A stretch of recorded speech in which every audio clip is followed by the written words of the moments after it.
Happy Friday to all my people, and welcome to Stoniecast number 101 and season 3, episode 33 of Thoughts and Hunches, Making Money in Bunches and Sucker Punches.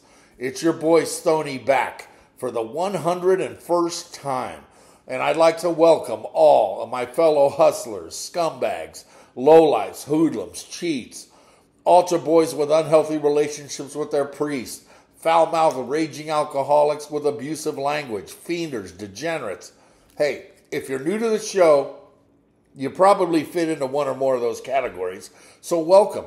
And make sure to hit the subscribe button right down here in the lower right-hand corner so you can be notified every time I put out a new video.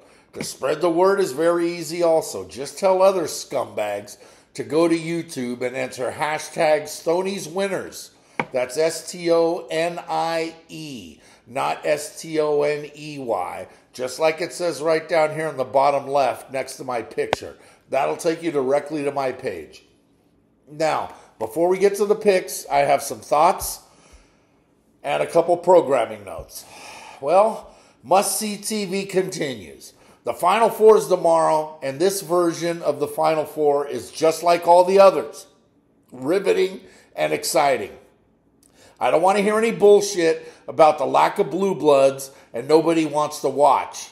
I don't buy it. That's horseshit. Last year's Final Four was the epitome of blue bloods with Duke, North Carolina, Villanova, and Kansas. I mean, come on. When that happens, everybody's clamoring for parity. Well, welcome to parity. You wanted it, and now you got it. So don't complain about it. Alabama, Houston, Kansas, UCLA, Gonzaga, Michigan State, Duke. All the big dogs this year have been eliminated, so get the hell over it. UConn can absolutely be lumped into the blue blood category, especially if they win it all on Monday night. If they do, they'll be the first program with 5 national championships and 3 different head coaches, following Jim Calhoun and Kevin Ollie. The 4 schools that have advanced have earned it, right? They absolutely have. And we've had our share of memorable games. If you haven't been watching and are following from afar, just catching the scores, putting down $50 on a game, you're missing a different brand of basketball than the disastrous, no defense playing, 3-point happy NBA. These guys are tough and play injured, and they go to the basket. Again, unlike the NBA. For those of you interested in the 2.5-month marathon, better known as the NBA playoffs, where more than half the league makes it in, this is miles ahead of that unwatchable mess. 2 games tomorrow and 1 on Monday to close out our season. Now, as far as programming goes, this is the second to last video of the season. The next video will come out Sunday, and it'll prepare you freaking degenerates for the national championship on Monday night. I tell everyone that I'm like a teacher. I take summers off. Sunday's video will be my final video of season 3, and we'll cash out our accounts, count the money we made, and go freaking spend it.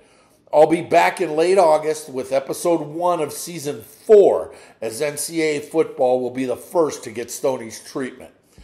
Now, as for splitting the sides on the weekend at 2-2, we did hit all 4 totals to finish 6-2. In the meantime, here are the numbers last week and this week so far after we hit both sides of the NIT final last night with North Texas in the over. This week we're 4-2, 66.67%. Last week we finished 29-17. 29 wins, 17 losses, good for 63.04%. That's just top-notch, finishing strong. It's what we do. NCAA postseason, 215 wins, 148 losses, 2 pushes, good for 59.23%. Remember that first week of conference tournament week when we just had a disastrous, well, not a disastrous week, but it was like 52, 53%. We've been climbing ever since, and now we're just a hair under 60% for the NCAA postseason. Overall, every single pick that I've given you in all of the 33 episodes for this season, 854 wins, 579 losses, and 14 pushes, 59.6%. You're welcome. Once again, let me remind you that all of these picks are 100% free from me to you, and we've done some serious bankroll building this season in giving you over 1,400 picks. Last week's 63% juggernaut gave me my 18th consecutive winning week, continuing my all-time record. All right? This weekend will determine whether or not I end the season on a run of 19 straight winning weeks to close out the season. Talk about finishing strong. Who else does this? Nobody. It's what I do.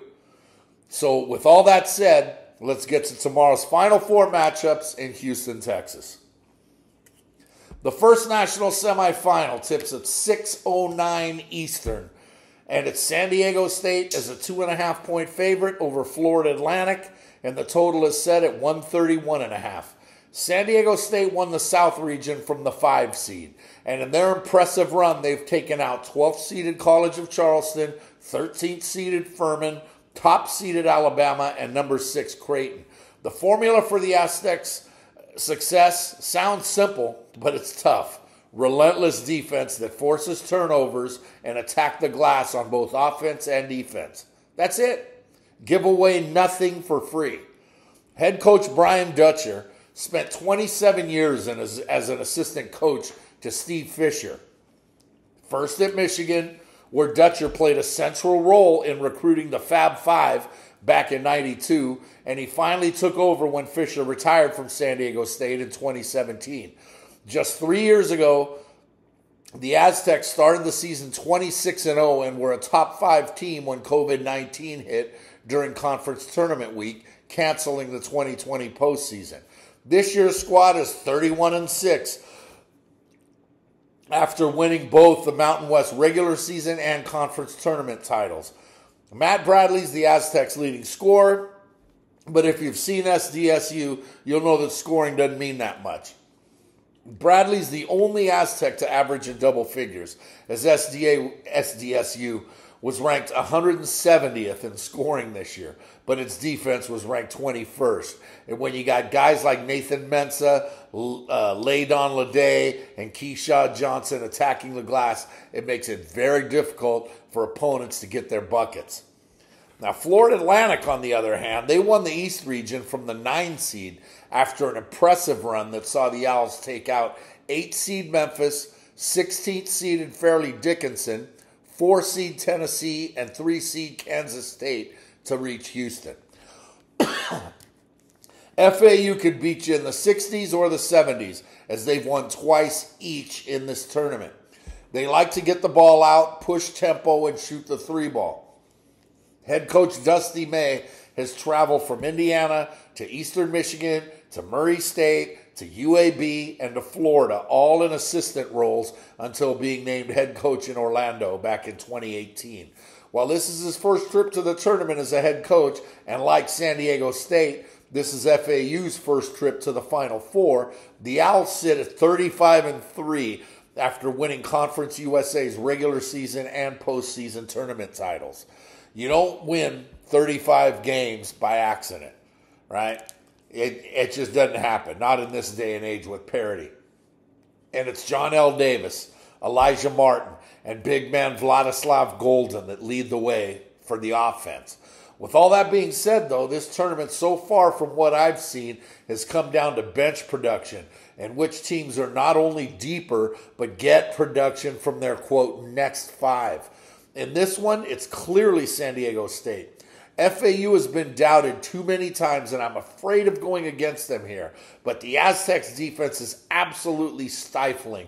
And if this game is played in the 50s like SDSU wants it, the Aztecs will walk away with the win. Give me San Diego State minus 2.5 and under 131.5 in Game 1 tomorrow.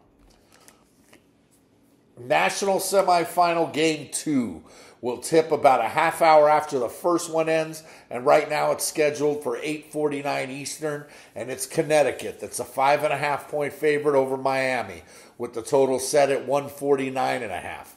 4th-seeded Connecticut cruised through what we all thought was a brutal West region, with wins over 13th-seed Iona, 5th-seeded St. Mary's, 6th-seeded Arkansas, and 3rd-seeded Gonzaga. The numbers are staggering. The Huskies' second-round win over St. Mary's was by 15 points, and that was the closest game they've had so far. 24-point win over Iona, 23-point win over Arkansas, and the topper was the 28-point beatdown they hung on Gonzaga in the Elite Eight. UConn's 30-8, and had it not been for a narrow loss to Marquette in the Big East tournament final, the Huskies would be even more frightening than they already are. Head coach Dan Hurley. He comes from the famous Hurley family tree after Father Bob Hurley Sr., who's in the Basketball Hall of Fame after leading St. Anthony's High School in Jersey City, New Jersey, to 26 straight state championships in 39 years. Dan started as a head coach at Wagner in 2010, spent 2 years there, and then moved to Rhode Island, where he spent 6 years, with the last 2 resulting in second-round NCAA exits before moving on to Storrs. Now in his 5th year, with all of his recruits and transfers, Hurley has built a juggernaut in what many believe was the toughest conference in the land this season, the Big East. Big man Adama Sanogo, he's the Huskies' leading scorer, but it's sharpshooter Jordan Hawkins right behind him, and point guard Tristan Newton also averaging double figures. But like I said above, what separates the good teams from the greats in March is the production from the bench, and Hurley gets plenty of that from the bangers that come in. Alex Caravan, Andre Jackson, and Joey Calcaterra. The Huskies come out, and they come at you in waves. And while Jordan Hawkins, is the dead-eye shooter, the Huskies defend, they rebound, and they don't stop applying pressure to their opponents. Their opponent here is the Miami Hurricanes, who just like Florida Atlantic and San Diego State are in their first Final Four. The fifth-seeded Canes made it through the Midwest region by taking out number 12 Kent State, 4th-seeded Indiana, top-seeded Houston, and 2nd-seeded Texas. When you make it through your region by knocking out seeds 1, 2, and 4, you're putting in work.